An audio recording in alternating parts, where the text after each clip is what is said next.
Hey, what's going on? So today I want to talk about a hot button topic that is highly controversial these days. And it's very polarizing. Either it's something that you really believe in, or it's something that you're vehemently against, typically, or you're just kind of afraid of, or you don't really, you think it's kind of a scam. And I want to talk about my perspective on it because I think it's just something to be aware of. And I'm not saying that I have the perfect perspective on it, to be totally honest. I have done my research personally, and I encourage you to do your own research when it comes to this topic. And definitely zero financial advice. I'm not telling you what to do, right? Because the topic today is crypto. And like I said, very polarizing topic these days. And a lot of people have felt like, a lot of people have lost money with crypto, a lot of money, right? A lot of money has been lost. And a lot of people hate it. They've lost trust in it. You just feel the general zeitgeist or the general feeling these days among the population is, oh yeah, crypto's a scam, right? Crypto's a scam.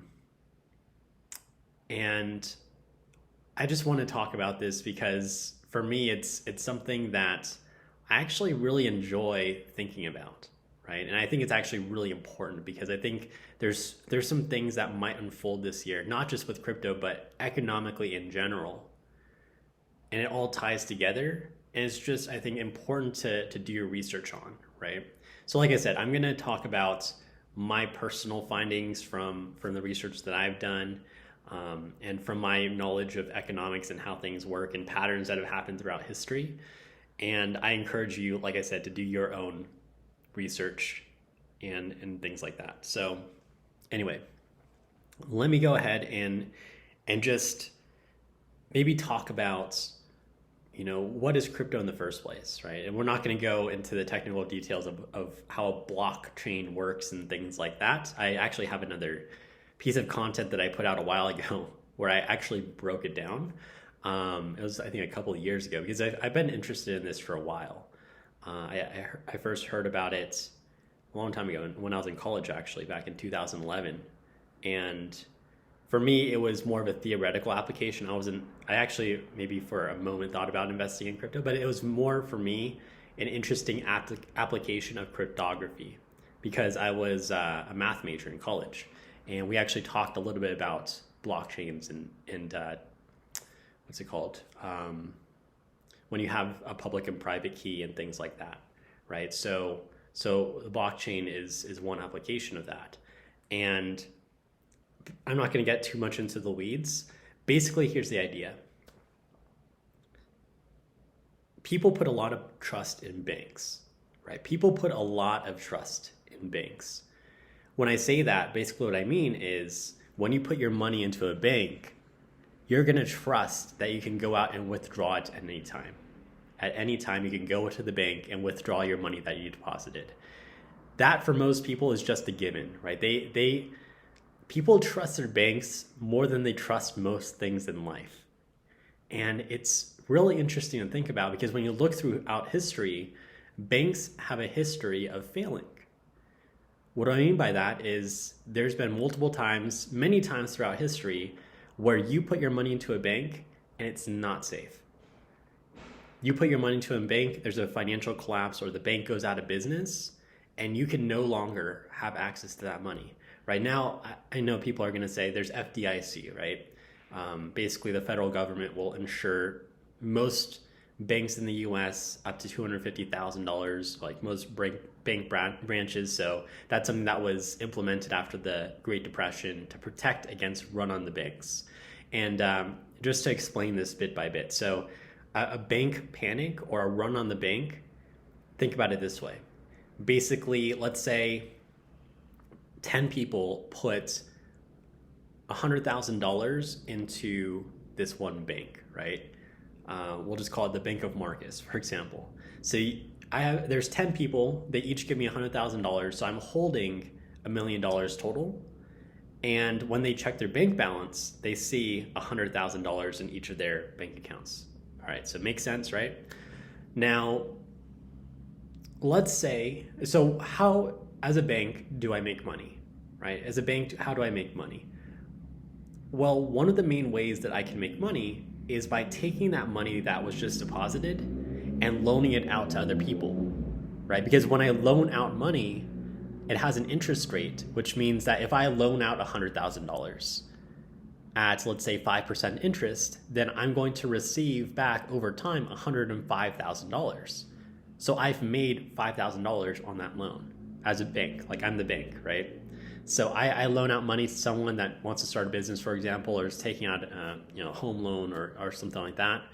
And let's say, for example, just to make the numbers easy, they want a loan for $100,000. I'm like, yeah, sure. I'll check their credit and things like that to make sure that they're able to pay it back. That's what that's what a credit score is for, is to be able to see, okay, what is the credit worthiness of this person? How trustworthy is this person? Is this person going to be able to pay me back? And that's how banks evaluate the trustworthiness of a person, because it looks at your past late payments and things like that. So if I see that you're trustworthy, let's say, you have a credit score of over 700, 750, whatever it is. I'm like, okay, so I'll give you the money. We'll charge, because you have a good credit score, I'll charge you a little bit less. I'll charge you 3% or whatever it is. It depends on the bank and what the loan is for, but I charge a certain percentage of interest, and I'm going to make some money on that, as long as that person doesn't default on their loan, as long as they pay back that loan in entirety over time, right? They make their payments. So that's the idea. Now, if I'm trying to make money using that way, basically loaning out money, what happens? Well, when people, let's say 5 people come to me, Bank of Marcus, remember I have $100,000 or $1 million that I'm storing, these other people's money. I have $1 million in the bank. Let's say 5 people come to me and they want to take out loans, right? So I loan them out. Let's say $100,000 each, just to make the numbers easy. I loan out $100,000, right, to each of these people. So 5 people, I'm loaning out $500,000 total. So in the bank, what do I have in terms of assets? I have $500,000 left. Here's the interesting thing, though, is those first 10 people, when they check their bank balances, how much money does it say that they have? It's not going to say $50,000, right? It's going to say $100,000 still, because if I go to the bank, if I deposit my money, and if I check my bank balance online or on the app, let's say I deposit $100,000, and the next day, if it just randomly was like $50,000, I'd be like, what happened, right? I didn't pay for anything. I just had the money sitting there. So of course it's still going to say you still have $100,000 in the bank, but in actuality, the bank has less money that they're storing. So when that happens, now let's say, here's the issue, is that let's say that 5 people go out and they want to withdraw all their money, right? Out of the first 10 people, 5 of those people want to withdraw all of their money out of their accounts, and they want to close their accounts. So let's say that happens, right? What happens when they withdraw all their money? I give them back their money. Well, how much money do I have left in the bank, right? I had $500,000. I'm giving it all out. 100,000, 100,000, 100,000, 100,000, 100,000. Now I'm at 0, right? I have 0. If I don't have FDIC, as a bank, if I don't have insurance on that, then the next person that comes and they ask for their money, can I give them their money? Well, if I'm not insured, then no. Now, if that would cause a huge problem, right? Imagine your bank balance online or on the app or whenever you check it, it says that you have $100,000 in the bank.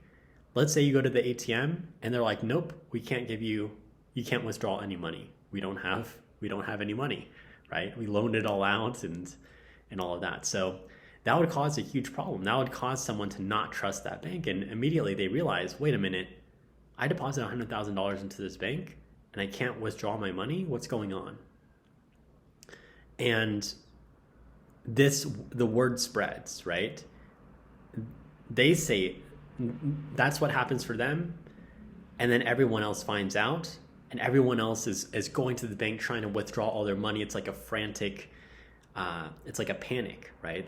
That's why it's called a bank panic. They go to the bank, they're trying to withdraw their money as quickly as possible before that bank runs out of cash. But in actuality, in the example that I provided, they've already run out of cash, right? But that's essentially, so that's what's called being insolvent. If you're insolvent as a bank, that means that you don't have enough to be able to cover that situation where if everyone were to withdraw all their money, then I wouldn't be able to cover that as the bank.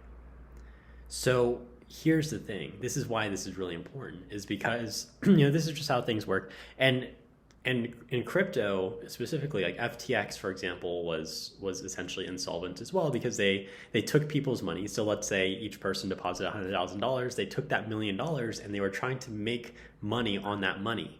They were trying to make investments on the side to try to generate more money from that money. They're making risky investments, but the problem was when those risky investments don't pan out, then they've actually lost money, and then they become insolvent, right? Because now people realize, wait a minute, I can't withdraw my money. My money is not there. When I check the website and I look at my bank balance and it says $100,000, that money is actually not there. I can't withdraw it. So as soon as withdrawals are paused, that's when you know, okay, the bank actually can't pay out all this.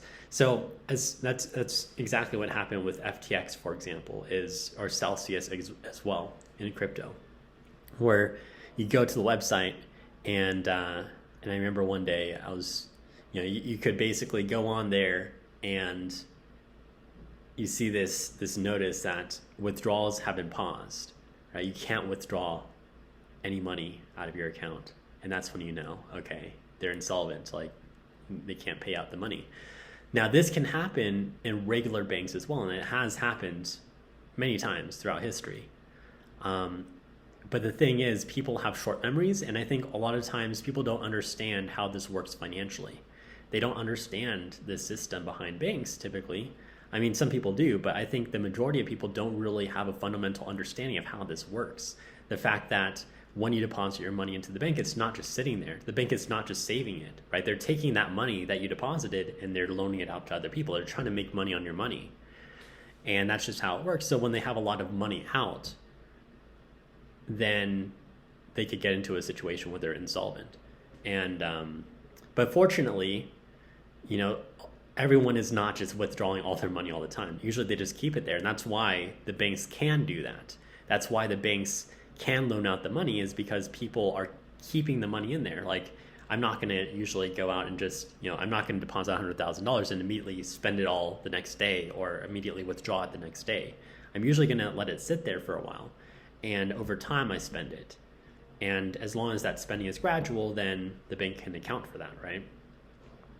And, so it's essentially kind of like a balancing act. Now, here's a couple of things that are happening right now, and this is why it's important to understand this principle. So hopefully that all made sense, because right now what's happening, especially with like Silicon Valley Bank, for example, they were basically insolvent, and so they went out of business. A huge bank with billions of dollars, and that's basically what happened, right? They can't pay out they don't have enough to cover the money that is in there. And the truth of it is that Silicon Valley Bank, they weren't making risky investments. They were actually making quote unquote like safer investments, because they're investing in government bonds. So typically bonds are supposed to be very secure.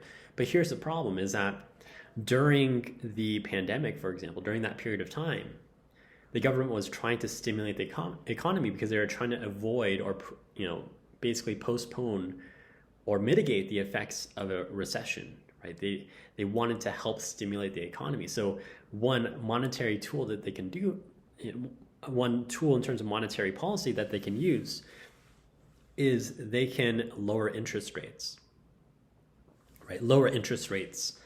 And what that does is, as a bank, when I have the ability to charge lower interest rates, or when interest rates are lower in general, what happens is more people take out loans, right? More people take out loans. So you saw that during the pandemic, like small business loans and things like that.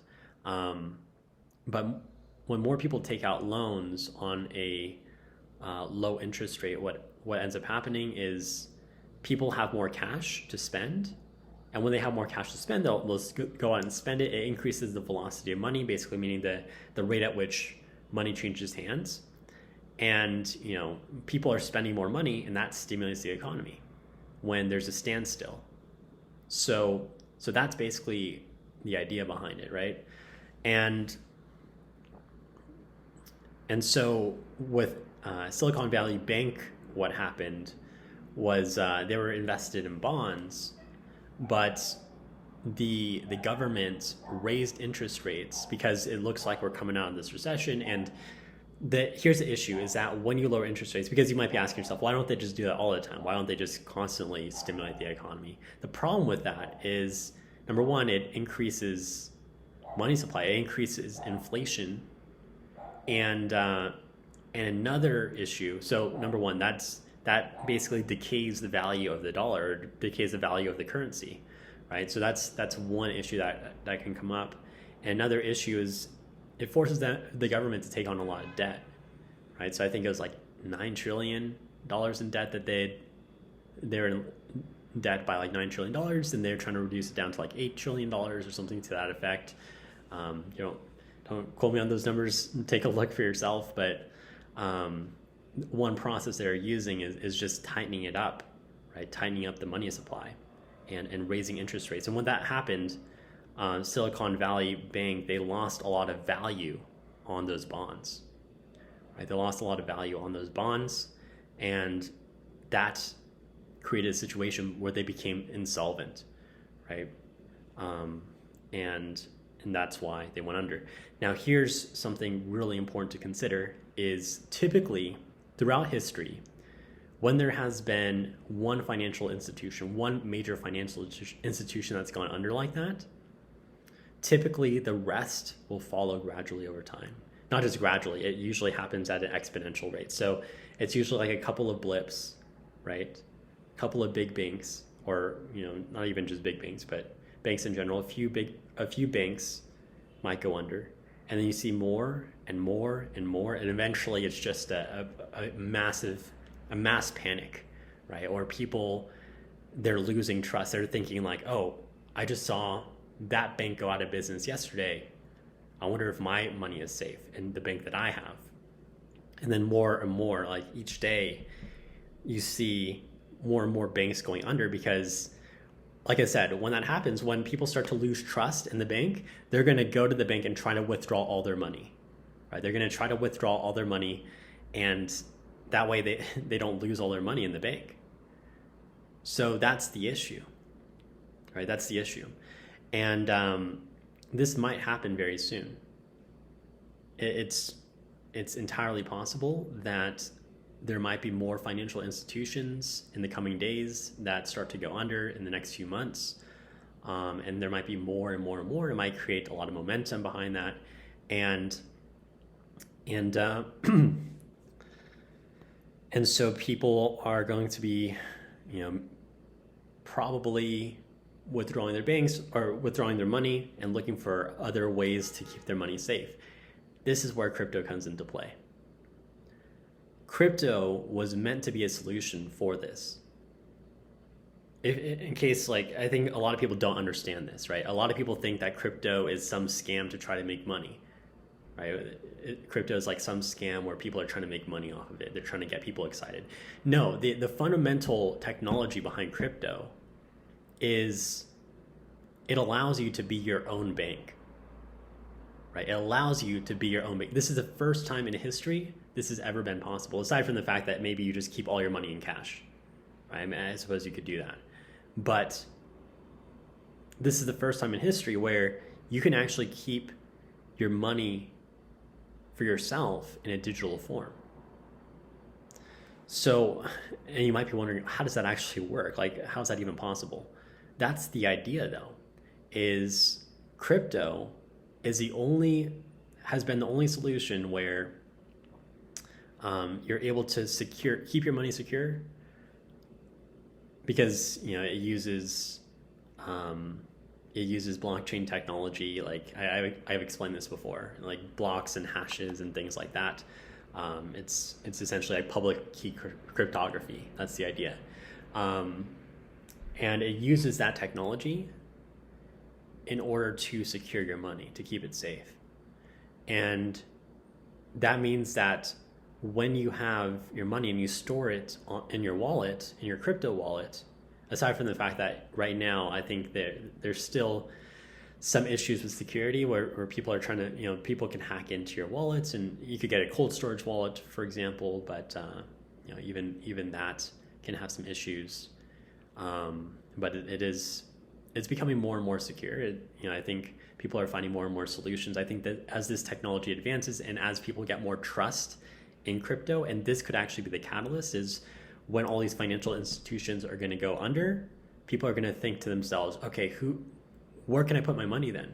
Like, what can I trust in terms of putting my money somewhere? And that's when crypto comes in and people realize, wait a minute, this is what crypto was for all along, right? It was actually for this situation, because instead of me having to rely on a bank to have my money, I can actually keep my own money on my own wallet, and on this digital wallet, right? So you don't have to put a bunch of money under your mattress, because that oftentimes is just not practical. But yeah, that's essentially the idea, right? It's a digital form of storage that keeps your money completely secure, and it belongs to you. It's completely decentralized, meaning that you don't have to rely on a middleman like a bank. A bank is a middleman, right? A bank is essentially a middleman because they're storing your money, so you have to rely on them. Decentralized technology, like this concept of decentralization, means that you don't have to rely on a third party, right? You don't have to rely on a third party. And I know I've talked about this before, but that's the first step, is with money. And the amazing part about this technology is that it can apply, Ethereum, for example, introduced the concept of smart contracts, which means that it literally takes this concept of decentralization and applies it not just to money, but to everything. So, for example, I think in general, the world is just becoming more peer-to-peer or more decentralized. If you really think about it, the gig economy is an example of that. It's a peer-to-peer economy. When you take an Uber, you're transacting, you're still using the app, so there still is that third party, but it's closer to decentralization. It's like semi-decentralization, right? Because you're not having to rely on a taxi company. You're transacting directly with your Uber driver, right? That's the idea. And I think that's why crypto, it's well positioned now. That it's a matter of timing. There's been previous iterations of crypto, of the crypto concept before Bitcoin, that didn't catch on because it was too early, like hash cash and things like that, for example, like way back in the day, right? But with how things are going with peer-to-peer, the concept of peer-to-peer has just been more and more popular over time. You have Uber, you have Postmates, all these different apps to order food, Grubhub, in Latin America, Rappi, for example. People are getting used to this concept of peer-to-peer transaction, this gig economy, like peer-to-peer economy that's decentralized. And people are able to create their own personal brands as well.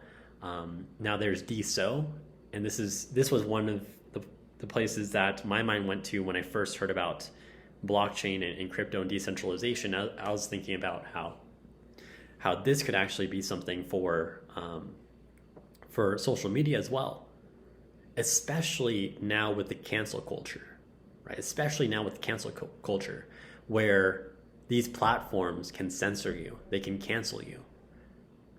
Now imagine DSO, decentralized social, where there isn't that third party that can literally take away your channel. Let's say you've built up a YouTube channel for years, right? And overnight they decide, hey, we don't want you to make any more videos. We're going to shut down your channel. Can't do anything about it, right? Because technically it's under their control. So, but imagine in DSO, you get to actually own your channel. And I don't mean to pick on YouTube. I think YouTube's great. And of course, I'm posting this video on YouTube, but it's just an example that came to mind because it's a popular platform. But imagine you can own your channel. You don't have to rely on a third party to host your channel. It's decentralized. There's actually no company that's running it. I know this is like a really out there concept, but it might be hard to wrap your head around at first. And it's kind of like the internet at first. When the internet first came out, it was difficult to understand, and people really didn't trust transactions over the internet at first. And I think it's the same thing with crypto.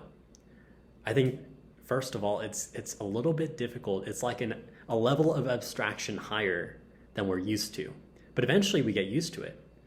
And you don't even have to fully understand it to use it. But I think eventually this is just a concept that we'll get more and more used to. And I think we've actually been easing into this, like I said, with the gig economy, with peer-to-peer applications. Even OnlyFans is another example. This is like peer-to-peer pornography, right? In the past, it's always been, you've had porn stars have had to rely on companies to go through agencies and I think things like that, right? I don't actually know how it works. I'm just guessing. But now they have a platform where they can own their own platform, own their own channel. And people, I believe, are going to become more and more entrepreneurial in that sense, where because there's more peer-to-peer opportunities like that, there's going to be more and more freelancers, right? More and more people earning money on their own terms. And crypto is going to allow them to actually store that money as well in their own banks, right? In their own wallets. You don't have to rely on the bank. So I think in general, the world is just moving in this direction of it's less reliance on these central authorities. And I think the world is going to look a lot different in the next 50 years, where there's going to be this progression away from institutions. You're going to see more and more third parties being rendered unnecessary. And just to go a little bit deeper on this as well, is I think a lot of people don't really understand NFTs. They think it's just trading JPEGs, right? It's like, what use is NFTs? Okay, so first of all, I think the reason why NFTs, like there's this craze around NFTs, is because I think here's what happened. The technology itself is revolutionary.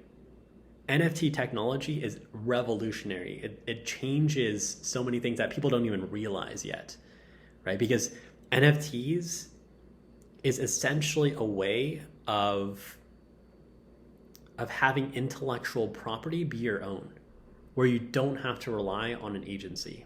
So I'll give a couple of examples. Like I think the most popular example is with musicians, right?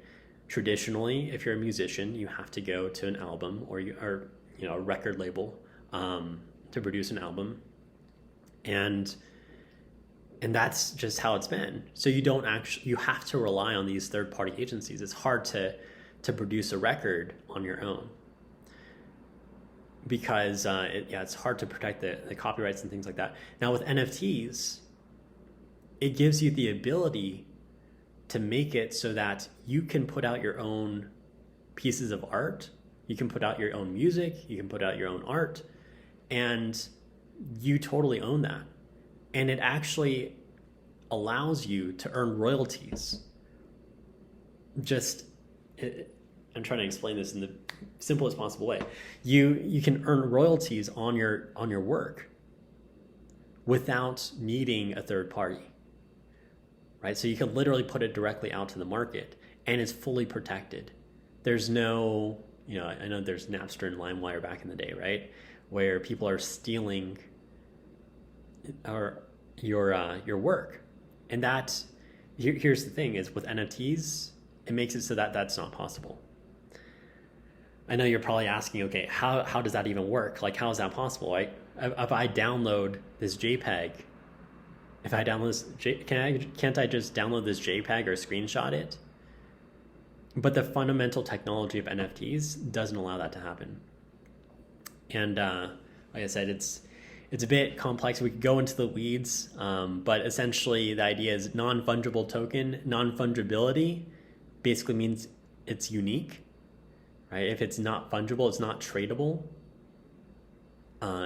You can't just trade these two things aren't equal, right? If I have a piece of art that I essentially make an NFT, I mint it as an NFT, that art is unique, right? It's a way of making that completely unique, and it essentially becomes a collector's item. And so you can't just go out. It's kind of like there's only one Mona Lisa in the world, right? There's only one real Mona Lisa in the world. Imagine you could do the same thing with digital art. The issue has been with digital stuff, it's easy to just claim, no, this is the original, this is the original, this is the original. With an NFT, you know exactly which one was the original. That's the idea, right? And of course, you could go into the technology of it and really understand how it works. That would be a topic for another time, I think. But anyway, I just wanted to talk about these things because I think it's already been highly relevant. I think people have kind of lost faith in crypto. They think it's just going to expire pretty soon. I think they think it's on its way out. I think we're just getting started. That's just my personal perspective on it. I think the technology behind it is revolutionary. Blockchain technology, I think, is revolutionary. And when you really understand the tech behind it, right? All you have to do is read a few books on it to really just understand. I mean, it's not the easiest thing to understand, but I think having a fundamental understanding of it, then you start to realize, wait a minute, there's something here, right? So whether it's going to be mass adopted quickly or whether it's just going to have a few applications in our society, I think that it's something that is going to be integrated into our culture and society eventually. But I think the craze behind it's going to slowly diminish. What I mean by that is, the internet right now is not a big deal, right? We just use the internet. I think it's going to get to that point with crypto as well. As we're just using it, right? We're not. There's not all this hoopla around it. I think once people actually see what it's meant to be for, it's not supposed to be a way of just trying to make some quick money. I think people. Okay, going back to the NFT example, I think this is kind of like behavioral economics. I think typically how things happen is you have the early adopters, right? The early adopters are the ones who really understand the technology and they get excited about it because they understand the technology. The very first adopters, right? They deeply understand the technology. They understand the full context of why this is exciting. And I think this is just a good lesson to understand in terms of human psychology, right? So if the early adopters, then the next phase is typically you have maybe 1 degree of separation away from the early adopters. And so those people are like friends of the early adopters and they have like a pretty good high level understanding of how it works and all that. Maybe they're not experts in it, but they're like, oh, I get it. I see why this is going to be, why this is exciting. I understand it. And so maybe they start investing in it as well. But it's like a game of telephone because you have the 3rd degree of separation, right? The next layer is people who are friends of the people who are friends of the early adopters. And I think in the tipping point, Malcolm Gladwell has names for these, like mavens and connectors or something like that. I can't remember exactly how it works. It's sort of that idea. It's like the tipping point concept.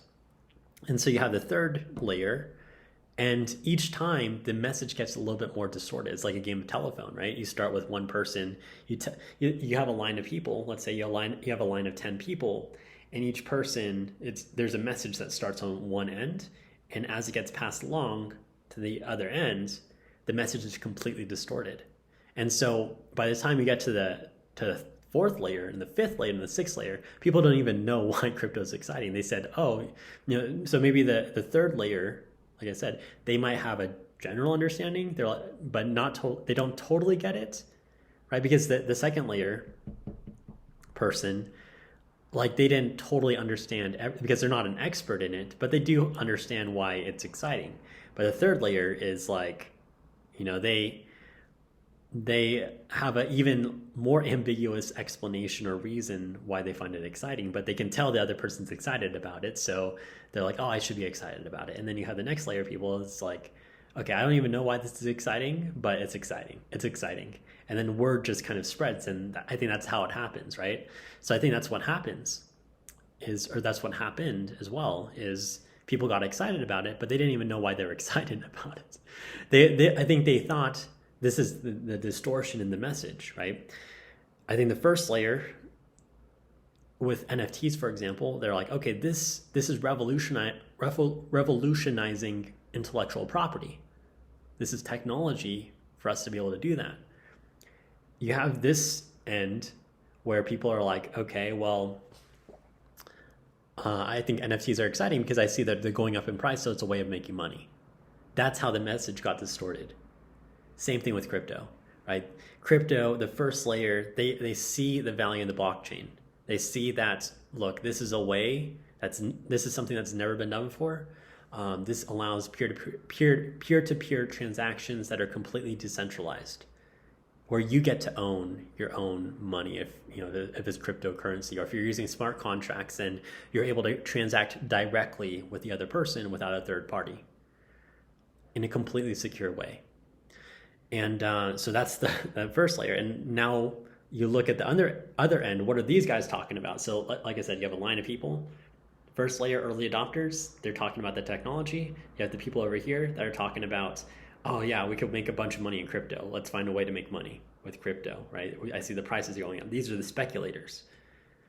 So, you have the experts and the speculators. Now, I think that's just the pattern that I've seen. By the way, I want to also acknowledge that the original ideas from what would spark this was something that Balaji Sri, I'm going to look up his name actually real quick. His last name is kind of hard to pronounce. Balaji Srinivasan, right? But he's definitely an early adopter of crypto, I think he was the original CTO of Coinbase as well. Incredibly smart, intelligent guy. He's had multiple businesses, and the thing is, for him, what he said basically, and what brought it to light for me was, okay, so there's this thing on Twitter, right? And basically he put out this bet, because I don't exactly know how it unfolded and went down. I remember there's an episode on this podcast called My First Million, and they broke it down really well. I don't know the full story, so I hate to butcher this, but the idea is he made this bet that in the next 90 days, Bitcoin is going to hit $1 million in price. Now, I think that he wasn't just saying this just to as a declaration that he actually thinks that it's going to hit $1 million in price. I think this was more to get attention, get people to start looking into Bitcoin more, to start looking into crypto more. Because Balaji, his argument is that all these banks are insolvent. Basically what I was saying in the beginning, right? I was explaining that. All these banks are insolvent.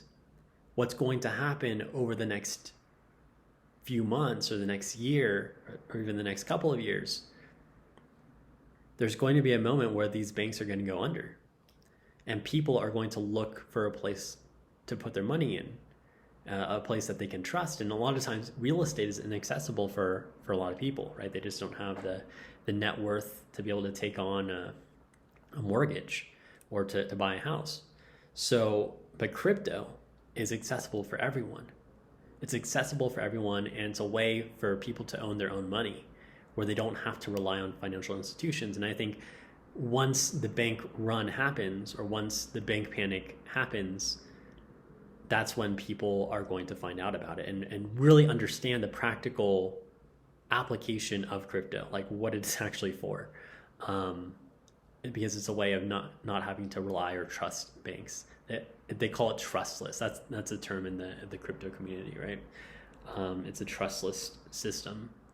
But anyway, let me go ahead and wrap it up here. I've been talking for a while, but hopefully this was interesting at the very least, and give it some thought. I'm not saying to go out and invest in crypto. In fact, if you ask me, should I invest in crypto? My response would be, if someone is asking me, I'll probably just automatically say no. But I think you should just do your own research, because the reason why I would say no is because that means that you don't necessarily see it yet, right? You don't necessarily understand the full context of why it's important. I think it's important to really believe in the technology first, like to really understand. When I say believe it, it sounds a little bit like almost religious, right? And that's not what I meant.